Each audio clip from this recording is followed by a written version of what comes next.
అది సరే గాని పద్మావతి, ఈ సదరు వాసు అనేవాడు ఏం చేస్తుండేవాడు? Recording dance. Recording dance. ఓహో, అనుకున్నాను. అందుకునేనా నీ చేతి రాంగ్ స్టెప్ వేయించాడు? రాంగ్ స్టెప్ ఏం కాదు, కరెక్ట్ స్టెప్లే. అసలు నిజం చెప్పాలంటే వాసుకి ఏ హీరో వేషం కడితే అచ్చు ఆ హీరోలో స్టెప్పులు వేసేవాడు. అసలు సినిమాలో చేరుంటే ఎంత పెద్ద హీరో అయ్యేవాడో తెలుసా? పాపం. ఇప్పుడు ఆ పని మీదే నీ 7 వారాల నగలతో చెన్నై చెక్కేస్తుంటాడు.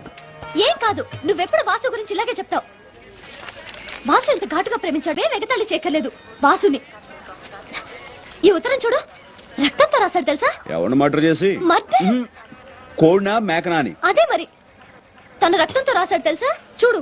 అబ్బో, అంత కలర్ ఇచ్చాడేంటి? దాంతో నువ్వు మనసు పారేసుకున్నావా? నేనేం ఉత్తునే మనసు పారేసుకోలేదు.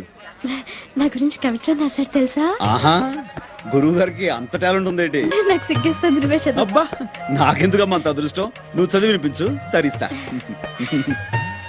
ప్రియాతి ప్రియమైన పద్మావతికి నిన్ను చూడగానే నేనేంటో అయిపోయాను.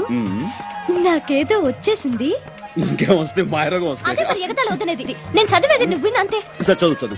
పద్మావతి పద్మావతి, నీ ఎర్రని మూతి చూడగానే పోయింది నా మతి, అయిపోయింది నా మనసు కోతి.